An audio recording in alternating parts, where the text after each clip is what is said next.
Greetings, fellow seekers of truth and unravelers of ancient enigmas. Welcome to Ancient Relics Keeper, where history's most profound secrets await your keen discovery.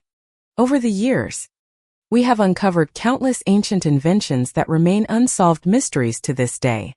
For example, you might be surprised to learn that people in the distant past once possessed nanotechnology. They also invented the seismograph hundreds of years before modern humans developed the first such device. Not only that, but they even had knowledge of flying machines and napalm. All of these inventions were truly remarkable, and they continue to baffle modern experts. In this video, we'll take a look at some of the most astonishing ancient inventions and artifacts that are still shrouded in mystery even now. But first, don't forget to like and subscribe so that you can be part of our notification squad. The Red Queen. Beneath the dense emerald canopy of Mexico's Palenque National Park, a centuries-old enigma lay dormant, hidden within the crumbling remnants of the once mighty Maya civilization.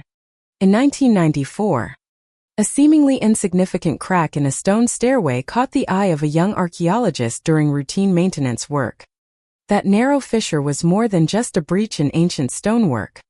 It was a gateway to one of the most astonishing archaeological discoveries of the century: the tomb of the Red Queen, the final resting place of a mysterious Maya noblewoman.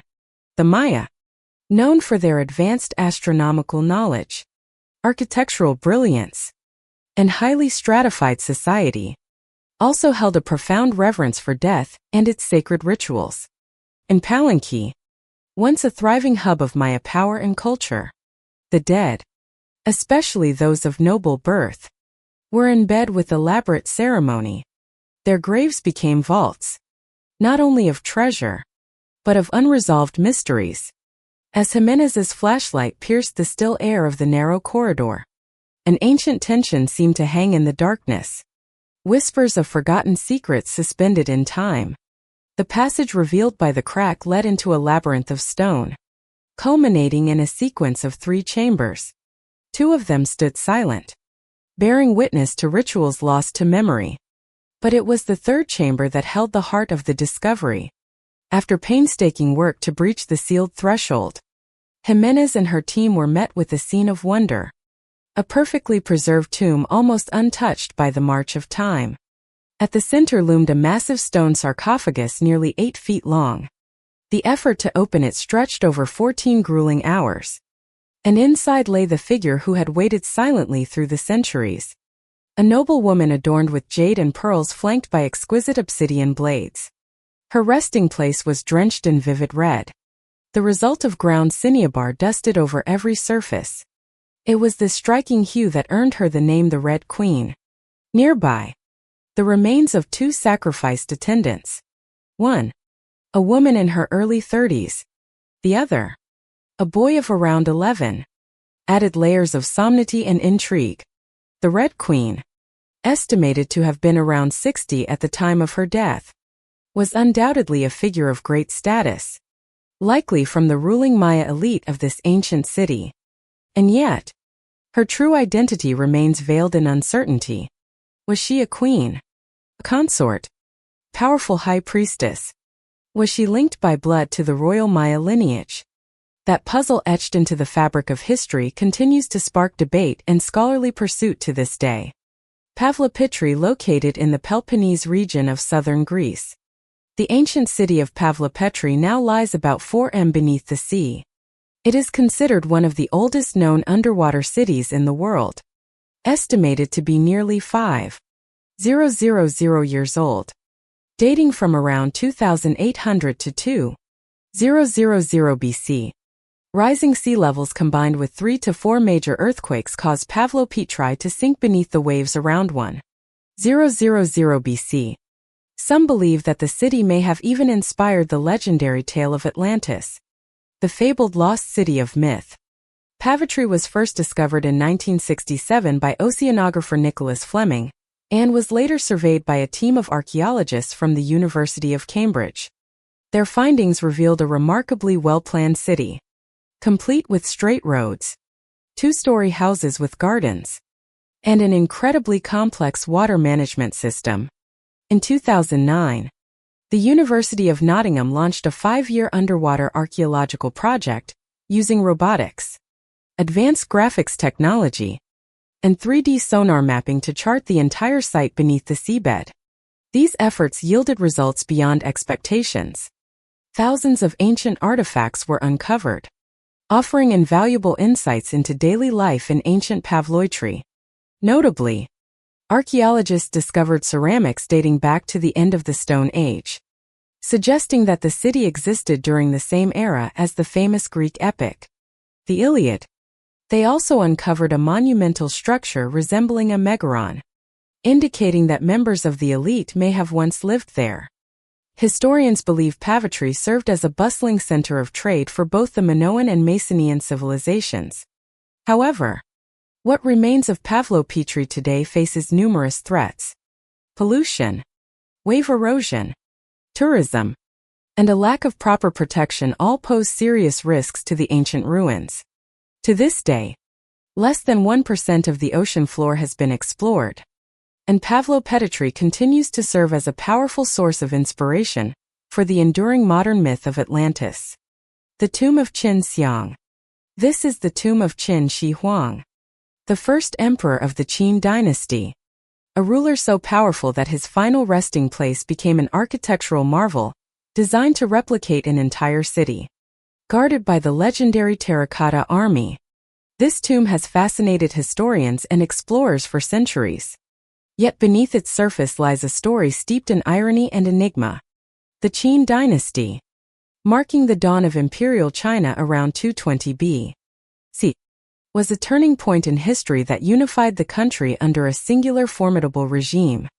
Emperor Qin Shi Huang, revered almost as a divine figure, commissioned a burial complex of unprecedented scale, a project that took 38 years to complete.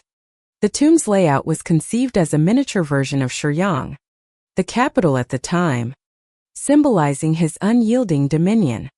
Even in death, the mausoleum itself is a wonder. Its sprawling necropolis and awe-inspiring terracotta army, each soldier uniquely crafted, stand eternal guard over their emperor. But beneath these visible marvels lies a tale laced with mystery and bitter irony. Chinese historian Sima, writing roughly a century after Qin Shi Huang's reign, documented the tomb's construction and revealed that mercury was used to represent the rivers and seas of the emperor's empire.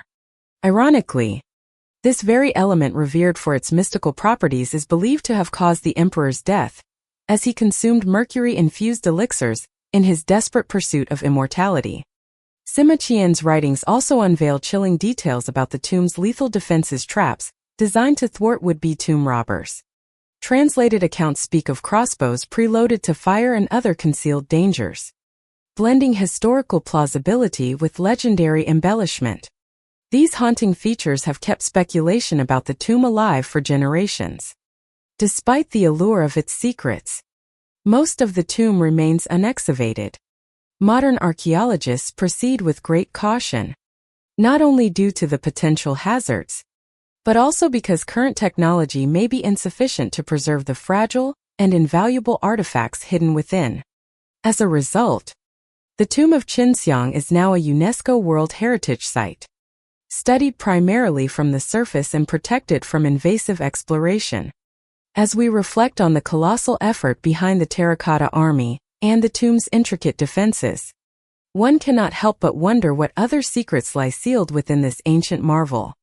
The hidden chambers of the mausoleum may yet conceal untold treasures and forgotten stories of ancient China, a captivating mystery still waiting for the day it can be safely and fully revealed. The Sudden Who burial ship in the shadows of World War II on the verdant fields owned by Edith Pretty stood two seemingly unremarkable mounds.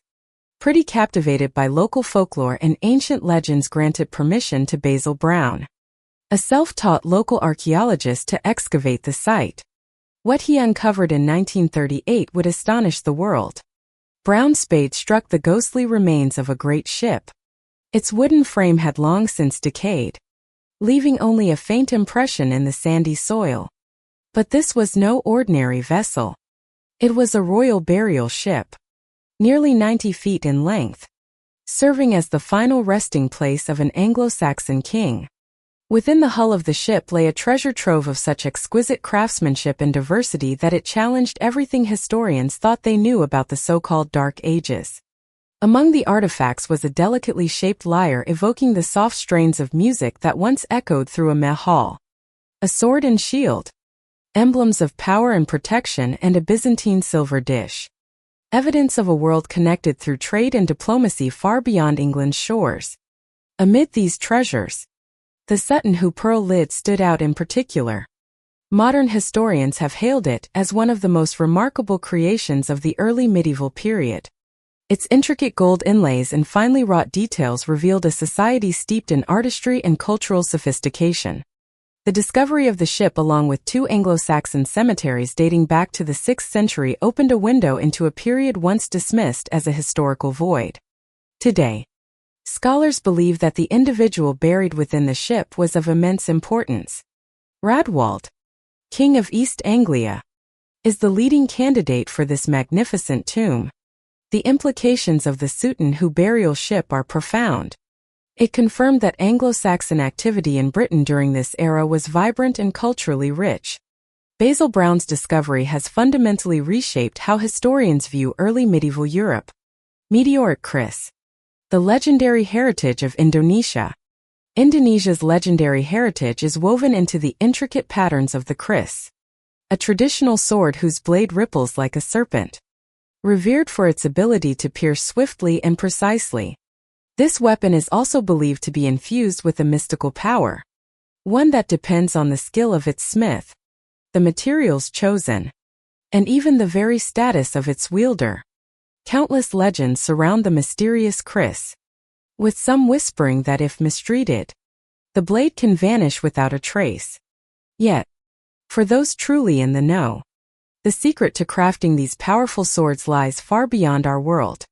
According to the legend of a family whose kris forging legacy stretches back 18 generations, the supreme kris must be forged from meteoric iron sourced from a colossal meteorite that fell near the ancient Pruan temple in the 18th century. Once in possession of this cosmic metal, master craftsmen would begin the painstaking process of transforming it into blades of otherworldly beauty and mysterious power. The high nickel content of meteoric iron creates swirling hypnotic patterns on the blade's surface, while the kris's signature curves are shaped with seemingly impossible precision.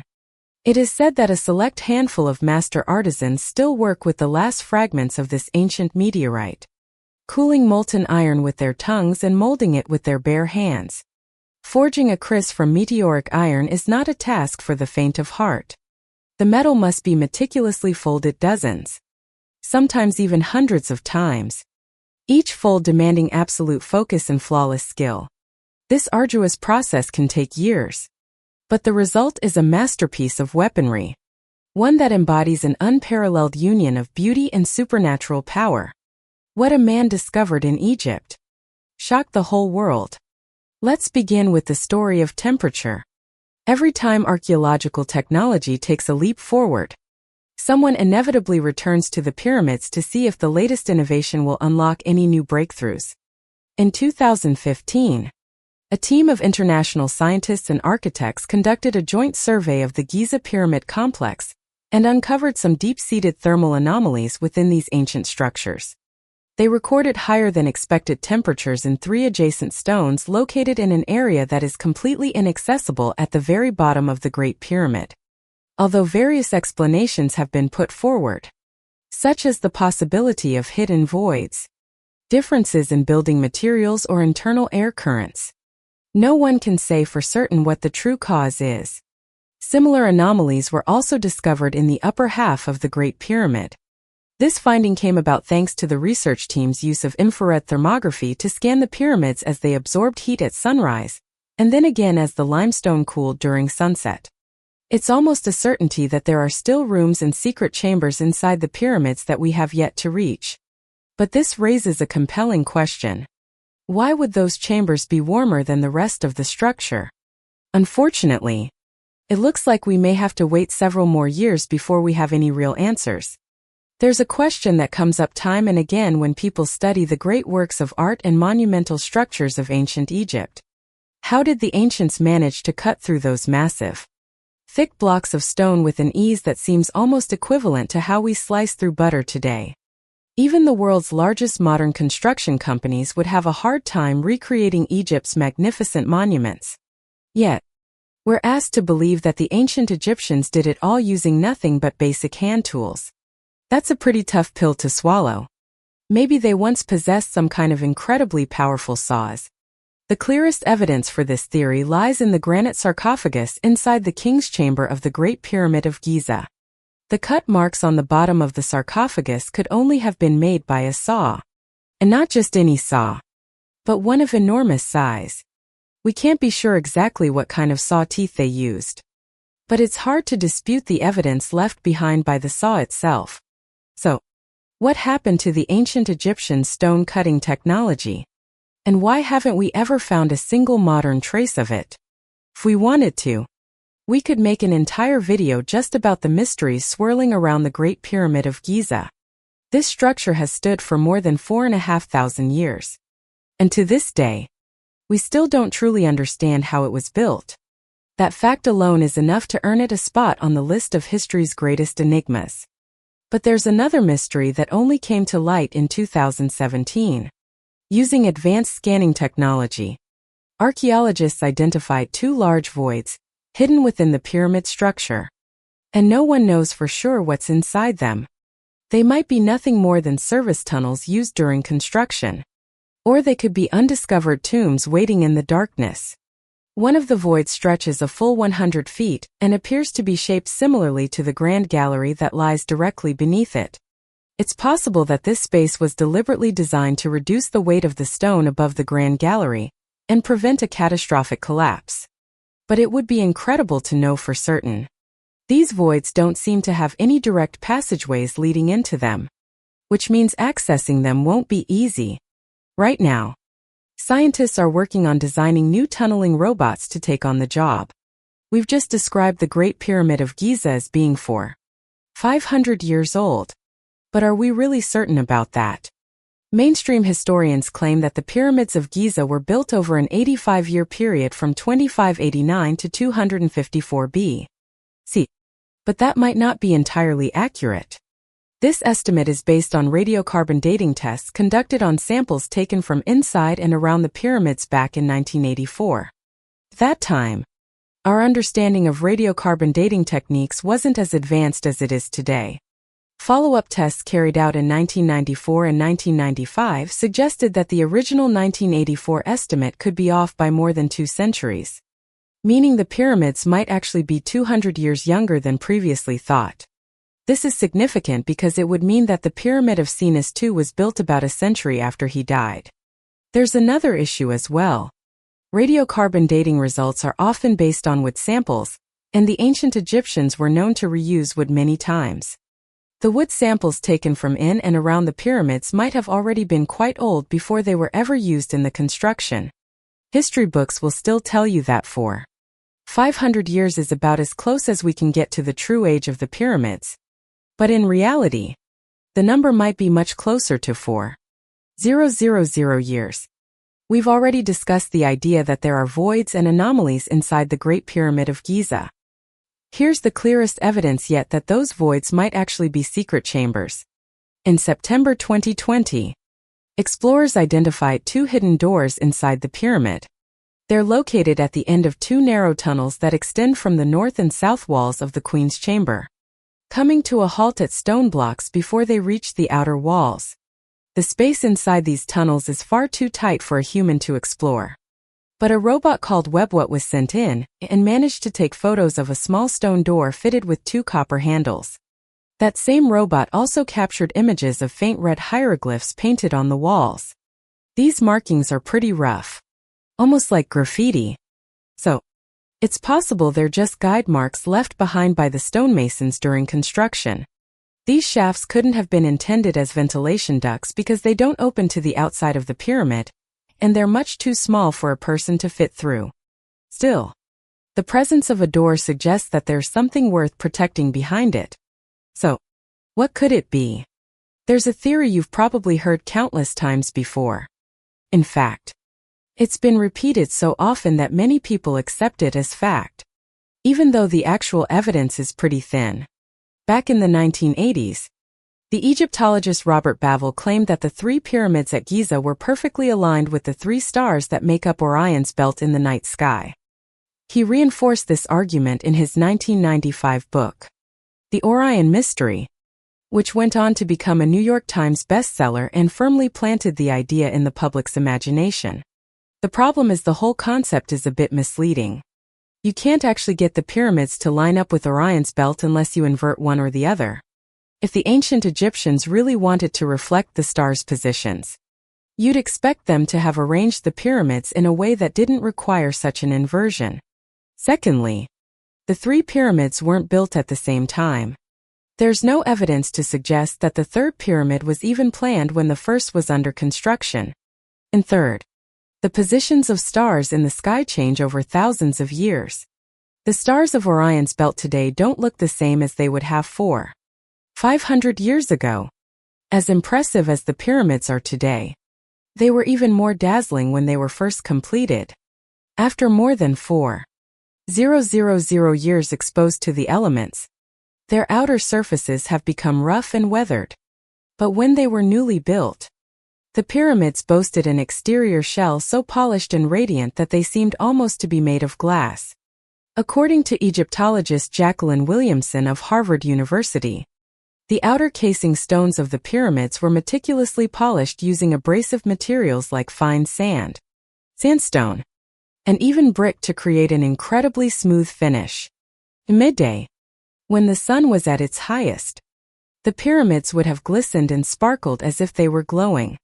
Williamson is absolutely convinced by her findings, arguing that the precision and effort involved in polishing the stones proves the craftsmanship of the pyramid builders far exceeded anything we might have previously imagined. As for the fate of those gleaming outer layers, they gradually faded and crumbled away over time. However, some of the casing stones were stripped off centuries ago and repurposed for other construction projects, accelerating their decline even further. We know from Egyptian historical records that the Benben stone was once believed to possess supernatural powers. It was originally housed in the Temple of Ra at Heliopolis and was the very first place to greet the morning sun's rays each day. The original stone has long been lost to history, but it inspired the design of many statues and sculptures that still exist in Egypt today, including the capstones that once adorned the famous pyramids.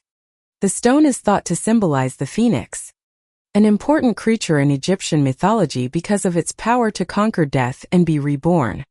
Some historians believe that Benben represents the seed of the phoenix, since in the language used at the time the Temple of Ra was built thousands of years ago.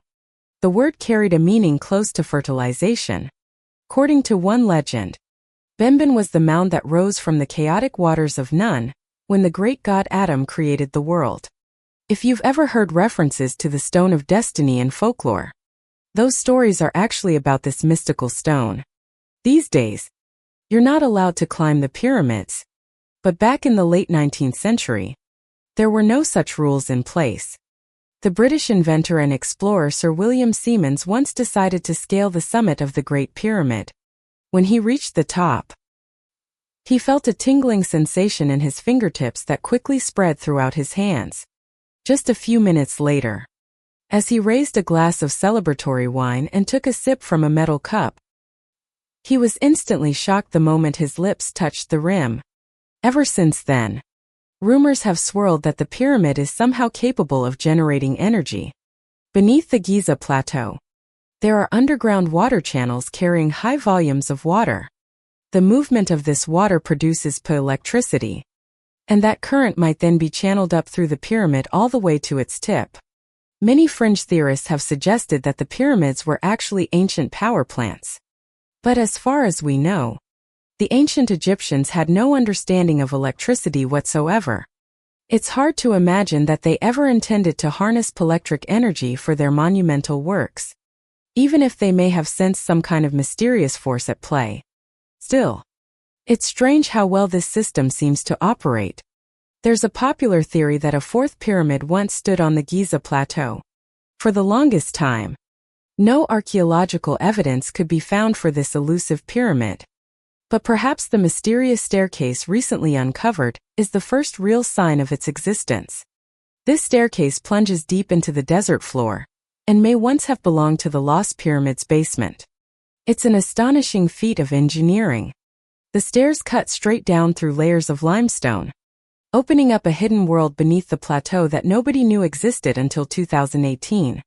Access to the site is tightly controlled because it sits on military land. But a handful of lucky archaeologists have been granted supervised entry to explore it. Amazingly, the lowest point of the underground chamber sits 125 feet beneath the surface, and the entire space is submerged in water. Below, you'll find meticulously carved niches in the rock, each one housing black basalt and granite sarcophagi. All of the sarcophagi have been opened, a clear sign that ancient tomb raiders broke in long ago. The ancient historian Herodotus once wrote that Egyptian priests created underground chambers during the construction of Memphis. And it appears the same thing happened at Giza. It's as if there's an entire secret city lying hidden beneath the plateau. In addition to the fields we've already mentioned, the ancient Egyptians were also far ahead of every other culture of their era when it came to art and craftsmanship. To prove it, just look at the 27 regal statues of Sekhmet, the lion-faced Egyptian goddess of war. These statues were discovered at the site of the Temple of Amenhotep III on the west bank of Luxor. Every single one is carved from black granite, a material that is notoriously difficult to work with and surely must have been chosen for a special reason. Most of the statues stand over 6 foot tall, though there are a few smaller ones that show the goddess seated on a throne holding the Egyptian symbol of life in her left hand. The temple itself is a massive complex covering nearly 4 million square feet, which is about the same as 65 American football fields. Archaeologists believe that most of the temple was destroyed by an earthquake around 200 years ago. Excavations are still ongoing at the site, so it's very possible that more statues and artifacts have yet to be uncovered. You probably wouldn't expect to find early Christian symbols among the countless ancient Egyptian relics. But what are we to make of a discovery announced in Egypt in September 2020? In the ancient city of Oxyrhynchus, archaeologists uncovered inside a tomb thought to belong to a writer or artist from the 6th century. A painting that many believe to be the oldest surviving depiction of Jesus. The painting is badly faded, but thanks to being covered with a thin layer of material, some of its details have been preserved from the harsh sunlight. It depicts a young man with curly hair, his hands raised as if giving a blessing. If this artifact can be confirmed as dating to the 6th century, it would belong to the earliest days of Christianity and the Coptic period. The wall where the painting was found is covered with ancient inscriptions that have yet to be translated. If one day those inscriptions can be deciphered, it's hoped they will confirm what researchers currently suspect about the painting. The tomb itself is now badly damaged and weathered with only a single main chamber and some worn steps remaining. So, the fact that the painting survived it all is nearly miraculous. There are always important things you want to keep a spare of. Maybe a spare wallet, a backup phone, or a spare tire for your car. But what about a spare head? As strange as it sounds, that's actually one theory for why so many ancient Egyptian tombs contain sculpted human heads with distinct features, almost perfectly mimicking the faces of the deceased. The ancient Egyptians believed that the dead would be reborn in the afterlife once they had been buried. But if the departed suffered a serious head injury or lost their head, they would need another one to complete the rebirth. So far, 30 such heads have been found, with the oldest dating back to the reign of Nefru in 2613 B.C. While each head features a unique face, the hair is always cut close and traces of vivid red paint can still be seen on many of them. By tradition, Ireri statues were usually placed above ground. So, the fact that these reserve heads were buried deep underground is particularly unusual. The spare head idea is just a theory, but right now it's the best explanation we have. Did the ancient Egyptians understand the basic principles of electric lighting? The answer is almost certainly no. But that still doesn't mean we've solved every mystery surrounding the Dendara relief. You can find this particular carving in the underground chamber of the Temple of Hathor at Dendara. Most people call it the Dendara light because the massive objects being held up by the figures in the relief really do look like giant light bulbs. In the middle of each one, there's something that resembles a filament. And at both ends, there are lines that look like electrical wires trailing out. For conspiracy theorists, this is yet another piece of evidence that the Egyptians possessed technology far ahead of their time. Egyptologists, however, believe that the carvings simply depict serpents being carried on lotus leaves. Most of us would tend to side with the researchers rather than the light bulb enthusiasts. But it's still worth pointing out that this exact arrangement of serpents and lotus leaves doesn't show up in any other known ancient Egyptian carvings. One of the strangest ancient Egyptian discoveries isn't even in Egypt anymore. It's currently on display at the National Museum of Antiquities in Leiden, where it's been kept since 1828. The discovery in question is a 10-feet-long mummified crocodile, inside which are the mummified remains of 47 baby crocodiles. The real surprise is that museum staff didn't realize those 47 baby crocodiles were there until 2016 when modern 3D imaging technology revealed their presence. To make things even stranger, scientists also discovered a smaller adult crocodile inside the larger one. This unique mummy was created about 500 years ago. Historians believe it was an offering to the Egyptian god Sabuk, who was depicted with a human body and the head of a crocodile. As for what the creators of this rather bizarre mummy hoped to gain from Sobek, that remains a mystery. But there's no doubt they invested a huge amount of effort in it. Nablus in Egypt is one of the harshest environments on Earth. So dry and hot that hardly anything can survive there now. Thousands of years ago, though, it was a different story. And that's when the site's mysterious stone circle was constructed. If you think Stonehenge in England is impressive, you should compare its age and complexity to the stones at Nablus. When these stones were set in place 500 years ago, the area was home to a lake and grasslands, making it a suitable spot for tribes to raise livestock and settle down for a time. It was likely these early settlers who built the stone circle. Napta is one of the oldest known archoastronomical devices in the world. Its main purpose is to mark the summer solstice. But it also mirrors the arrangement of stars in the night sky. Some astrophysicists believe that 3 stones at the base of the circle represent Orion's belt, while the surrounding stones depict the constellation Orion, as it would have appeared thousands of years ago. Few things excite Egyptologists more than the discovery of a previously unknown king or queen. While such finds are no longer as common as they were a century ago, they do still happen from time to time. One example is the tomb of Queen Khentkhau III, which was discovered at the end of 2014. Before this tomb came to light, historians had no idea that a queen by that name had ever existed. The tomb was excavated at Abizir and is estimated to be around 500 years old. It's possible that Khentkhau was the wife of Pharaoh Nefer or perhaps even his mother, since her tomb was found within his Hariri complex. Although we can't say for sure what the exact relationship was, there is clearly a strong connection between them. Most likely, Queen Khentkhau III lived right at the time when Egypt's very first pyramids were being constructed, a period that still remains one of the greatest mysteries in history. The more tombs like this we find, the closer we get to unlocking the secrets of Egypt's pyramids. There's one ancient Egyptian discovery that everyone should know about: the Rosetta Stone. Not only is it one of the most important Egyptian finds of all time, it also marks a major milestone in the entire history of archaeology. The inscriptions carved into this stone open the door for us to understand the hieroglyphs of the ancient Egyptians and finally begin to unravel their mysterious culture. The stone was created by order of Ptolemy V in 196 B.C. to assert his absolute authority. He had a grand proclamation inscribed in both Greek and ancient Egyptian hieroglyphs, ensuring that everyone would be able to read it. By the time the stone was rediscovered in 1799, people already knew how to read ancient Greek. Because the content was the same in both languages, scholars were able to decipher Egyptian hieroglyphs by comparing them to the Greek text. Today, this priceless artifact is housed in the British Museum, though there is a growing movement arguing that it should be returned to Egypt.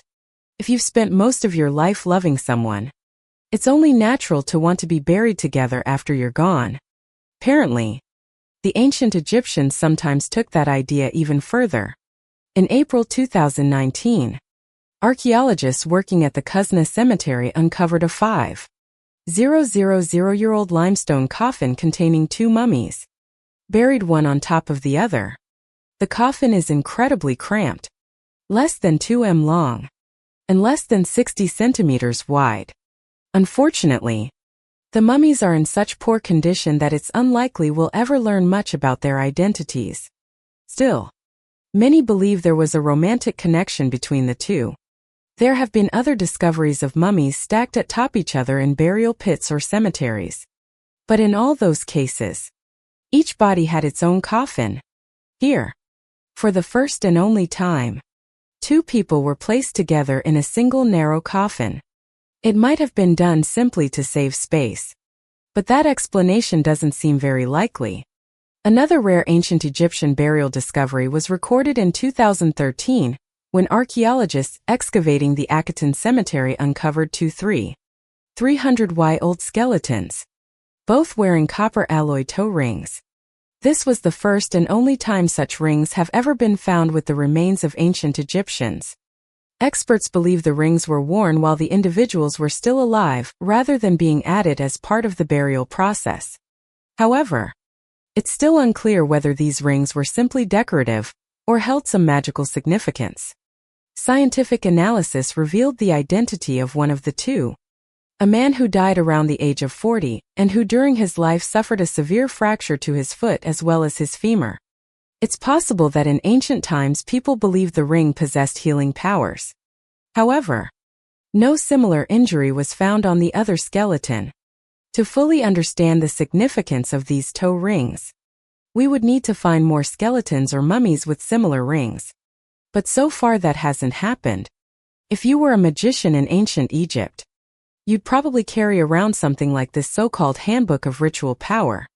This 1,300-year-old manuscript is actually a handwritten codex in the Coptic language.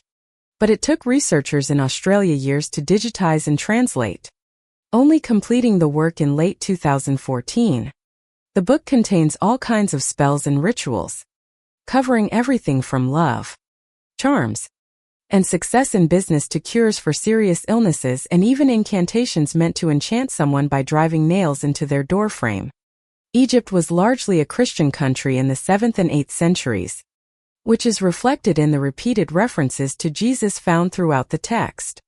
Elsewhere, though, there are passages mentioning Seth, who is described as both the living Christ and the third son of Adam and Eve, a sign that this codex may have belonged to the small but loyal group of Seth worshippers who existed within the early Christian communities of Egypt. The meteoric blade. The Mughal Empire. The Mughal Empire, a once vast civilization that stretched across much of India, was ruled some 400 years ago by Emperor Jehangir. Under Jehangir's leadership, the empire flourished, becoming a land of immense wealth and prosperity with a capital city rumored to be even larger than London. This golden era allowed Jehangir to amass some of the world's most dazzling treasures. But among them, none was more remarkable than the meteoric blade. In April of 1621, an extraordinary event unfolded in the empire's eastern reaches. Villagers heard a thunderous roar like rolling storm clouds, and then witnessed a blinding flash streaking down to earth. When they arrived at the site, they found a scorched area with a radius of 25 feet, utterly devoid of life or vegetation. Buried in the center was a piece of iron nearly molten when unearthed that was soon identified as a meteorite. Jehangir regarded the arrival of this meteorite as a gift from God and commanded that the iron be forged into 2 swords and a dagger. In his personal diary, Jehangir described one of these blades as shining brilliantly and possessing incredible toughness. Yet, This would be the last time the royal meteorite treasures were mentioned for centuries, as the Mughal Empire eventually fell, and its riches vanished into history. It was not until the 1950s that an Iranian man living in Washington, D.C. claimed to possess Jawahar's long-lost dagger.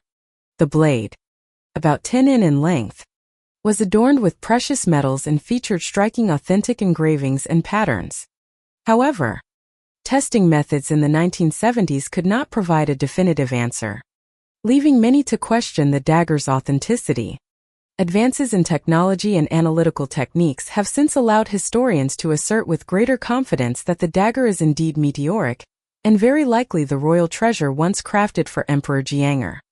Xi'an, also known as the Lion City, has been dubbed the Atlantis of the East. The city now lies 40 m beneath the surface of Qianda Lake in Zhejiang Province, around 400 kilometers south of Shanghai. In 1959, the entire city was submerged when the Chinese government decided to construct the Shenan hydroelectric dam, forcing over 3,000 residents to relocate, many of whom had lived there for generations. Originally built during the Tang dynasty in the year 621, Xi'an is nearly 400 years old. What makes the city unique is that it featured 5 entrance gates, a rare deviation from traditional Chinese city planning, which typically included only 4. The ancient city also contains 265 archways intricately carved with images of lions, dragons, phoenixes, and historical inscriptions. Most of the decorative and architectural features date back to the Ming and Qing dynasties, with several stone structures still intact from as early as 1777, and the city walls retaining visible traces from the 16th century. In 2001, the Chinese government launched an underwater expedition to investigate what remained of the lost city. A decade later, in 2011, the Chinese edition of National Geographic published photos and illustrations reconstructing what Xi'an might have looked like in its prime. While the city isn't especially large in scale, much of its ruins still remain unmapped. Today, advanced diving tours to the sunken city take place from April to November each year. And there are even plans underway to construct an underwater tunnel to open Shirchong to the general public in the future. Though buried beneath cold, deep water, Shirchong has been naturally shielded from the elements and human interference. As a result, many of its ancient stone structures remain remarkably well preserved, turning it into a rare and priceless hidden gem of Chinese history. Ancient flying machines. There is no question that India has long been home to some of the world's greatest minds. For example, mathematician Aryabhata was the first to use zero as a symbol, and inventor Ajabo created the USB port that is now used everywhere. But did you know that perhaps the most astonishing invention of ancient India was the flying machines known as Vimana? Vimanas are often described as flying chariots, but at times they are also envisioned as palaces soaring through the sky. These marvelous inventions are frequently mentioned in Sanskrit epics and ancient Hindu texts. Many literary works recount stories of gods using these mysterious aircraft to wage battle against evil forces. These flying machines are said to have had a variety of different features, and their pilots needed specialized knowledge to operate them. Some texts even contain fairly detailed instructions for flying. There are descriptions of vanas capable of traveling at tremendous speeds over short periods, and even launching deadly attacks. Some machines were reportedly equipped with sound-capturing devices that allowed the pilot to eavesdrop on enemy aircraft.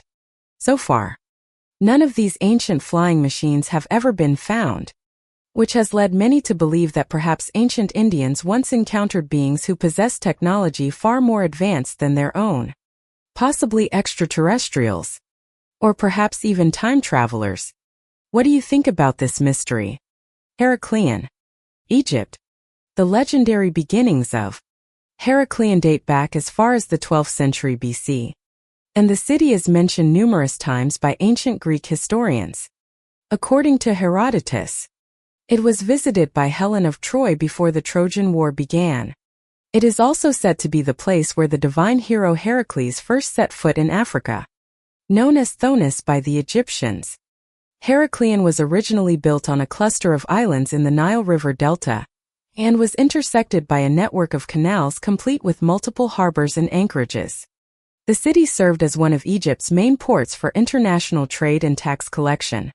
Around 150 BC, a series of major earthquakes followed by tsunamis caused a 110 square kilometer section of the Nile Delta to collapse beneath the sea, taking the city of Heracleion with it. The city remained buried beneath the seafloor for thousands of years, covered in layers of sand and debris, making accidental discovery nearly impossible. However, in the early 2000s, a team of divers working off the coast of Egypt discovered a large stone beneath the seabed and brought it to the surface. It turned out to be a fragment of a statue of Hapi, the god of fertility, who once stood at the western mouth of the Nile as a guardian of Heracleion. The team continued their search and eventually unearthed 6 more fragments of the statue, along with a wealth of other treasures, including temple ruins, pottery shards, precious jewels, coins, oil lamps, ceremonial barges, and busts. Over the years, more and more artifacts have continued to surface. In 2021, a team from the European Institute for Underwater Archaeology, led by French marine archaeologist Frank Gadio, uncovered new parts of the sunken city.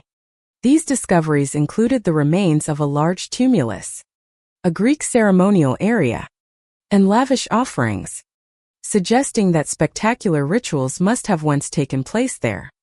The discovery of such artifacts within Heracleion points to the cultural interplay between the Pharaonic and ancient Greek worlds, and the pivotal role that trade played in binding the two together.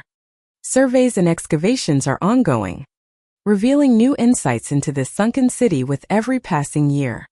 Van Fortress, Turkey. In 2017, a group of divers discovered the ruins of an ancient fortress lying deep beneath the waters of Lake Van, the largest lake in Turkey. Beginning in 2007, the research team led by underwater photographer Tsin Salin had conducted a series of expeditions primarily focused on studying microorganisms and investigating submerged archaeological sites within the lake. By 2016, they came across a strange structure near the harbor of Agilas, an ancient lakeside town. It wasn't until 2017, after further surveys, that the team confirmed it was the remains of a fortress with some of its walls reaching heights of up to 3 m and stretching across an area of approximately 1 square kilometer. Archaeologists estimate that the fortress was built around 3,000 years ago and is believed to have belonged to the Iron Age civilization of Urartu. The fortress was constructed primarily using large cut stones, and several of these stone blocks bear engravings of lions, a common motif among the ancient Urians.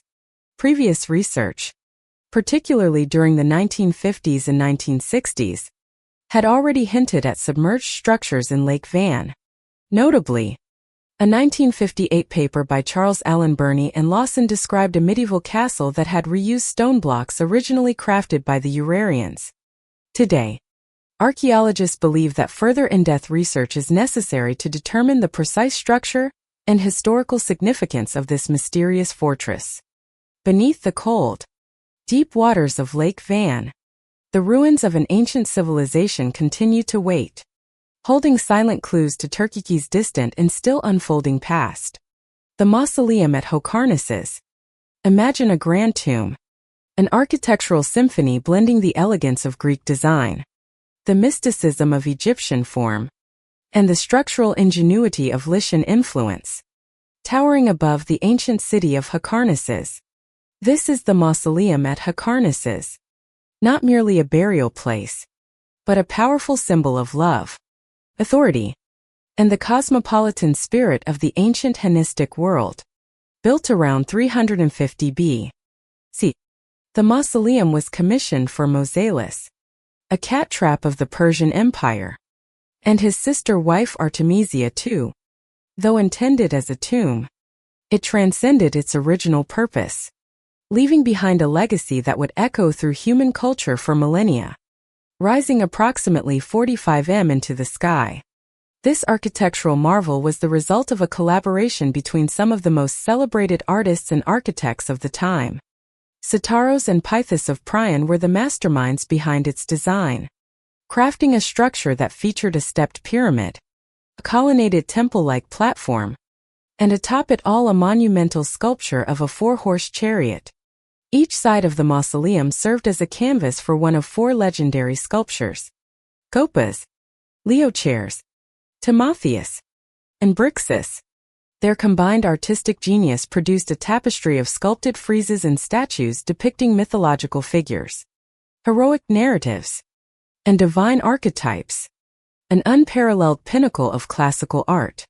For over 1,500 years, the mausoleum stood as a testament to human ingenuity and artistic ambition. But time and nature would eventually take their toll.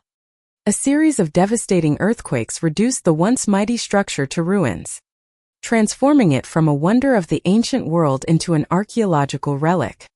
Rediscovered in the 19th century by British archaeologist Charles Thomas Newton, many of the tomb's surviving artifacts, including sculptures and reliefs, were transported to the British Museum, where they continue to offer a window into the artistic and cultural wealth of the classical age. The very term mausoleum, now commonly used to describe any grand and elaborate tomb, finds its origin in this awe-inspiring monument. Today, the site of the mausoleum at Halicarnassus remains a vital archaeological location, offering scholars and visitors alike invaluable insights into ancient engineering, cross-cultural exchange, and the enduring power of monumental art. Dolmen. For thousands of years, a mysterious relic lay silently beneath the Spanish earth, quietly guarding its ancient secrets. It wasn't until the 1920s that the Dolmen, a monumental Neolithic tomb hidden among the hills of Andalusia and dating back nearly 5,000 years, finally revealed itself to the modern world. In 1922, Armando Dolmen, completely unaware of the historical treasure beneath his feet, embarked on a routine construction project on his property. What he uncovered, however, was a portal to a forgotten past. Realizing the immense significance of his find, a German archaeologist named Hugo Obermeier was invited to investigate this ancient mystery. By 1924, Obermeier had unearthed a haunting tableau: 8 human skeletons curled in fetal positions, each interred with ceremonial objects that seemed to whisper the long-lost stories of a vanished civilization. This extraordinary discovery sparked a large-scale excavation of the entire site. From the outside, the Dolmen appeared to be no more than a humble earthen mound, but beneath its modest exterior lay a masterwork of ancient engineering. A passageway over 20 m long, leading into a central chamber constructed with almost celestial precision. The builders of the Dolmen demonstrated a profound understanding of the stars and the movement of the sun. The tunnel was aligned so that on the day of the spring equinox, the first rays of sunlight would pierce the darkness and illuminate the heart of the chamber, symbolizing rebirth for the departed souls resting within. Inside the Dolmen, an archaeological treasure trove awaited. 64 massive engraved standing stones supported the corridor's ceiling, and an array of artifacts, including knives, cups, and fossils, offered subtle clues about the lives of those who once erected this ancient monument. The engravings on the Dolmen walls, ranging from simple geometric designs to intricate depictions of warriors, provide a tantalizing glimpse into the beliefs and daily practices of a lost civilization. Historians and scientists continue working to decode the connection between these carvings and the individuals buried there, while spectroscopy analyses have revealed traces of pigment, suggesting that these stone walls once formed a vivid gallery of prehistoric rock art. Another striking detail lies in the stones themselves, composed of a mix of materials, some of which are rare in the Andalusia region. This points to a wide-reaching trade network, hinting at the societal complexity and connectivity of this ancient culture. After 9 years of continuous restoration, the Dolmen has been designated a National Monument of Spain. Ongoing archaeological research continues to peel back the layers of time, promising to unveil more about the 8 individuals laid to rest here and the mysterious civilization to which they once belonged. Ryukomet swords. For centuries, Japanese swordsmiths have earned worldwide renown for their unparalleled skill in forging exceptional blades. Among these masters was Okoshi Kinmune, who at the close of the 19th century received a most unusual commission from the famed samurai Inamoto Takeaki. The story goes that many years earlier, a farmer in the Hokuriku region had accidentally unearthed a strange stone while digging for sweet potatoes. He used it as a simple weight during the harvest, unaware that it was in fact a fragment of a meteorite. Eventually, government geologists confirmed its cosmic origins, and Inamoto Takeaki acquired the stone, entrusting Okoshi with the task of forging 5 swords from this otherworldly material. These blades would later become known as Reis, the comet swords. Okoshi faced a daunting challenge in crafting the Riwato swords. The meteoric iron contained a much higher nickel content than traditional materials, making the forging process exponentially more difficult. To achieve the desired quality, the metal had to be heated to unusually high temperatures. Still, with unwavering dedication and masterful skill, Okoshi poured his heart and soul into the project, laboring for 3 years to complete these extraordinary swords.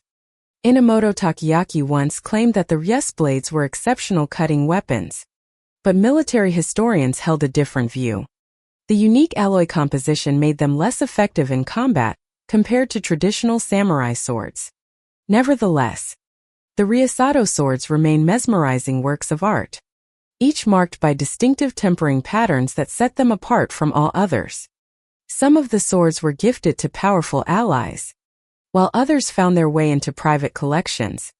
Today, 4 of the 5 Reis swords are housed in museums or universities.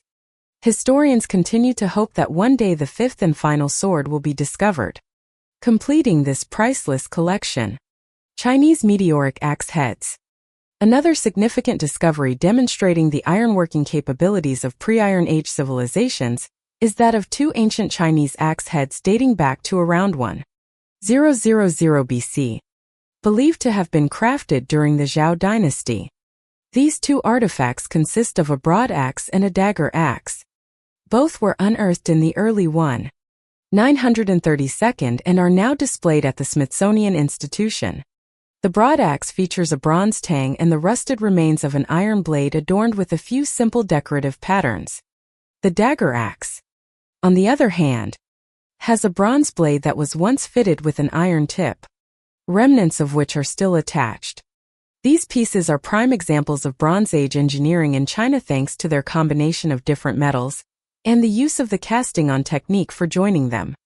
Most notably, the iron blades of these weapons are meteoric in origin.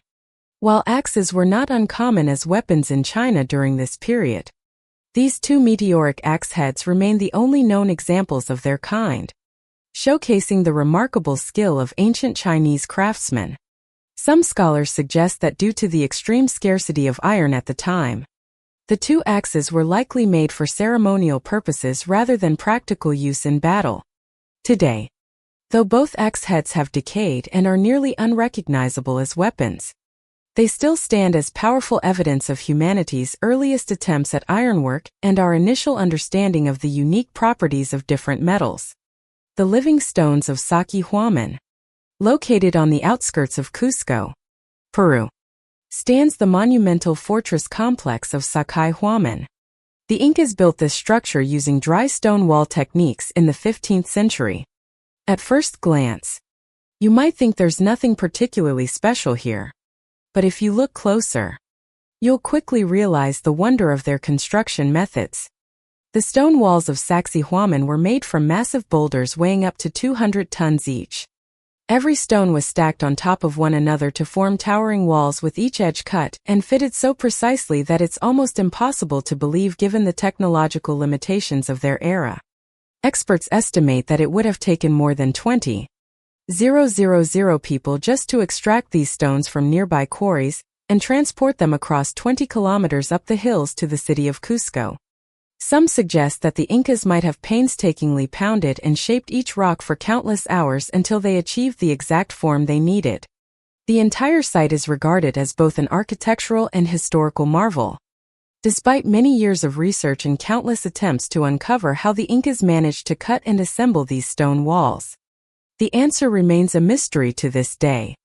The ruins of the Yongzheng Quarry, about 20 kilometers east of Nanjing, China, on the slopes of Yanmen Mountain, lies the Yongzheng Quarry.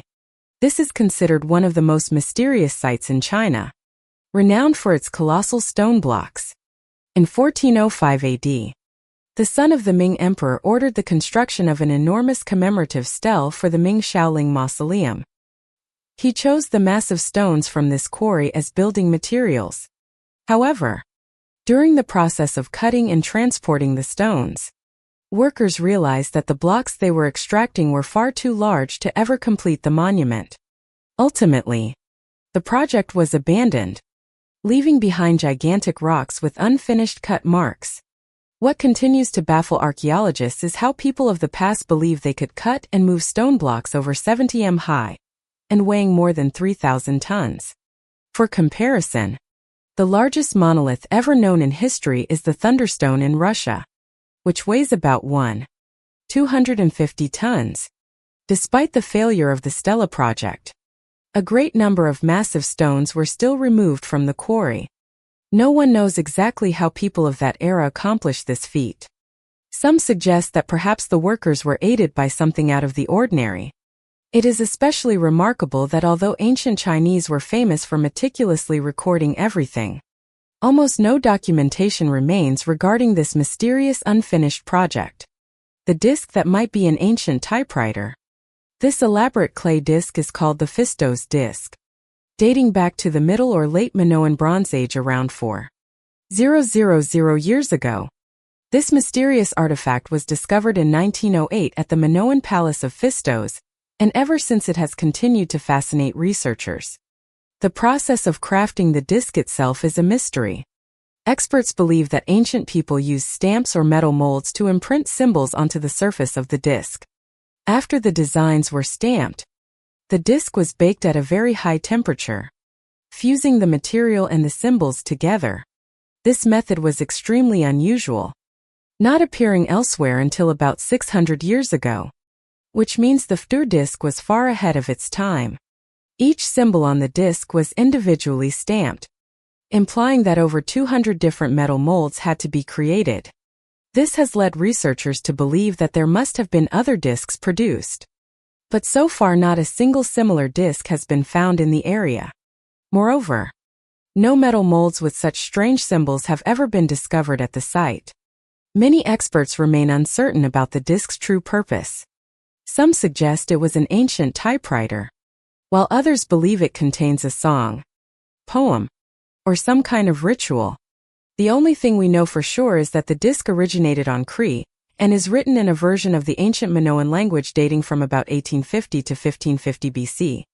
However, it may be a very long time before we can truly decipher the meaning behind those mysterious symbols. The magical sunstone. The Vikings were not only famous as fierce warriors, but were also known as remarkable seafarers. Recently, researchers discovered that the Vikings may have been aided by a mystical stone capable of revealing the sun's position, regardless of cloud cover or darkness. This stone is called a solar stone or sunstone in ancient Norse legends. And for many years, it was believed to be nothing more than a myth. But in 2010, a crystal was found in a shipwreck off the Channel Islands. This sunstone was made of calcite, a mineral capable of detecting sunlight even in overcast or foggy conditions. Thanks to the sunstone and the sun compass, the Vikings could navigate the ocean with extraordinary accuracy, even in darkness.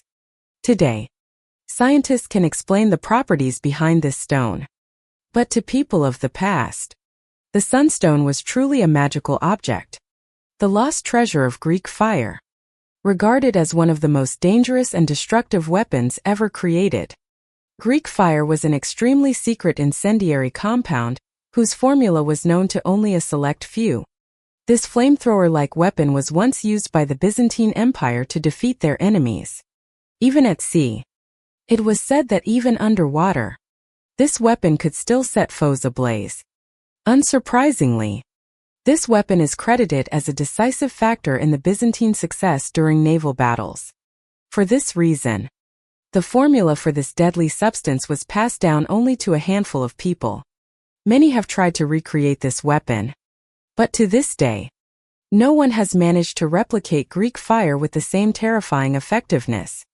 Historical records state that the fire produced by this weapon could cling not only to wood but also to human flesh, and it could not be extinguished with water, meaning it became even more dangerous in sea combat. Even more strangely, despite their enemies managing to discover some of the ingredients for Greek fire, they still could not reproduce it precisely. They tried various methods to determine its properties and manufacturing process, but none were successful. Modern researchers believe the secret lay in a petroleum-based liquid. However, the method for making Greek fire was never recorded, and perhaps this secret died along with the fall of the Byzantine Empire. There are certainly countless mysterious inventions from the ancient world that we still cannot explain to this day. Which ancient technology impressed you the most? Share your thoughts in the comments below. Don't forget to check out the other fascinating videos showing up on your screen right now. And I'll see you in the next video. Take care, everyone.